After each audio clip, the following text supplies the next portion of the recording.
El grupo 3 está compuesto por Andrea Parada, Jesús Medellín y quien les habla, Leonel Amaya, y nuestro tutor, Fermán Alfonso.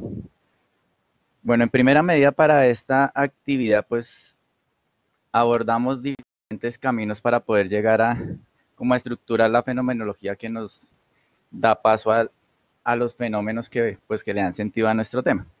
Y la metodología que utilizamos fue empezar por la estructura conceptual, trabajada en la actividad 2.1, y de ahí pasar a la suestructura. Luego de la suestructura, pues analizar los contextos fenomenológicos que le dan sentido. De ahí, pues organizamos los fenómenos y por último, pues los relacionamos con los contextos PISA. Como les mencionaba, entonces partimos de la actividad 2.1 del mapa conceptual de la estructura conceptual, donde nos vamos a ubicar en la subestructura, que son las medidas entonces vamos a tomar para la dispersión, entonces vamos a tener tres medidas, que es las medidas de tendencia central, las medidas de dispersión y las medidas de posición. Estas pues nos van a ayudar a identificar y a dar como ciertos parámetros y ciertas nociones de la dispersión de los datos cuando vayamos a tener las gráficas y los valores que nos dan estos tipos de medidas. Entonces, partiendo de estas subestructuras, pues vamos a hacer la relación con los contextos fenomenológicos. Entonces, la primera subestructura es las medidas de tendencia central, y a él le asociamos el contexto fenomenológico simétricas y asimétricas. Entonces, cuando nosotros tenemos un conjunto de datos o estamos analizando un fenómeno que tenga que ver con datos, pues vamos a tener tres situaciones, que va a ser cuando las tres medidas de tendencia central son iguales, pues vamos a tener que los datos se distribuyen simétricamente o que están muy cercanos a la media. Cuando tenemos que la media es menor a la mediana, pues vamos a tener que están agrupados hacia el lado izquierdo, como podemos ver en la primera gráfica donde dice media menor que la mediana y menor que la moda. Y el caso contrario es cuando la media es mayor que la mediana. Entonces vamos a tener que los datos se van a distribuir o van a tener una dispersión que en las gráficas se va a ver o que es simétrica o que es asimétrica. Y a continuación vamos a mirar los fenómenos que se asocian pues a esta subestructura y a este contexto fenomenológico. Entonces podemos tener como primer ejemplo los salarios mínimos en Latinoamérica. Entonces estos salarios, pues dependiendo de los valores que tengan, pues vamos a tener que o son simétricos cuando los países o la mayor cantidad de países están dentro de un rango o dentro de un promedio que es similar, o vamos a tener que es asimétrica cuando muchos países tienen salarios bajos o muchos países tienen salarios altos. Otro fenómeno que podemos observar acá es cuando se hacen los test o en un entrenamiento. Entonces, para cuando uno está mirando los entrenamientos, en este caso habilidades sociales, pues vamos a tener que comparar tres pasos o tres tiempos. Un antes, que es cuando están ingresando las personas al entrenamiento. Un durante, que es donde están recibiendo sus entrenamientos o sus capacitaciones o charlas y demás. Y uno que es al final.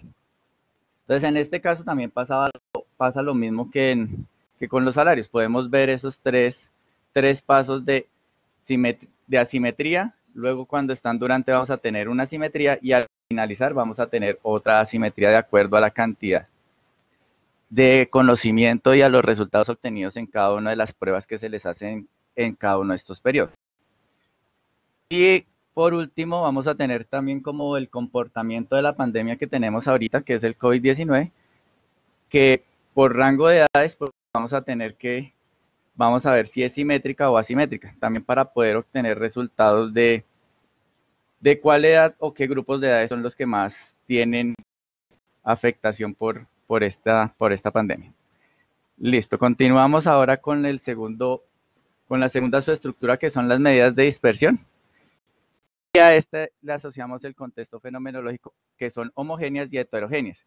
Entonces, pusimos esta gráfica como para hacer una analogía de cómo serían homogéneas y cómo serían heterogéneas. Cuando son homogéneas quiere decir que los individuos o los datos que estamos estudiando pues son muy cercanos. A medida que se van dispersando o se van separando, pues se van a volver heterogéneas, que es la parte que está en la parte de azul, en la parte de arriba. Entonces ahí se ve como la diferencia entre homogéneas y heterogéneas. ¿Qué fenómenos asociamos a este tipo? Entonces podemos mirar las temperaturas, que es algo que en todo el tiempo están midiendo en todas las ciudades y en todos los países. Entonces mirar qué tan homogéneas son las temperaturas en determinado tiempo. Y también algo que es importante para nosotros, que qué tan homogéneos son los grupos cuando están mirando los resultados de las pruebas Saber 11. Entonces, que es lo que miramos nosotros también cuando hacemos lo del día E en cada una de nuestras instituciones. Entonces, si son muy dispersos los datos, pues se dice que son heterogéneos, y si son muy cercanos los datos, es decir que estamos tomándolo como muy homogéneos.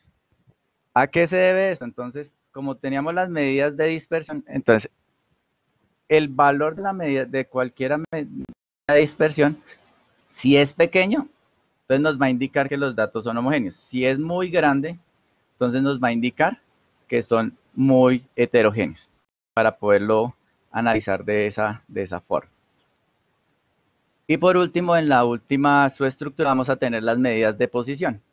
¿Qué contexto fenomenológico? Pues nos da únicamente una ubicación que está dentro de un conjunto de datos. Entonces, si el dato está cercano a la media, si la persona que estamos estudiando está en el primer cuartil, en el segundo cuartil, o cuántas personas, qué porcentaje de personas están asociadas a un alto nivel o a un bajo nivel. Entonces nos da es la ubicación donde podemos encontrar a una persona o a un individuo o lo que estemos analizando en un determinado fenómeno.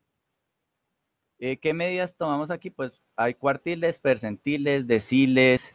Dependiendo del investigador y dependiendo del objetivo de la investigación, pues él va a decidir cuál de ellas va a utilizar. ¿Qué fenómenos asociamos a esto? Entonces, por ejemplo, ¿cuál es el porcentaje de personas que sienten un alto nivel de ansiedad cuando se encuentran con mucha gente alrededor? Entonces, como en la parte psicológica, entonces se puede utilizar estas medidas para poder ubicar una persona que esté teniendo estas condiciones. ¿A qué percentil de crecimiento pertenece un estudiante con ciertas características? Y por último, ¿qué porcentaje de familias tienen más de 4 hijos?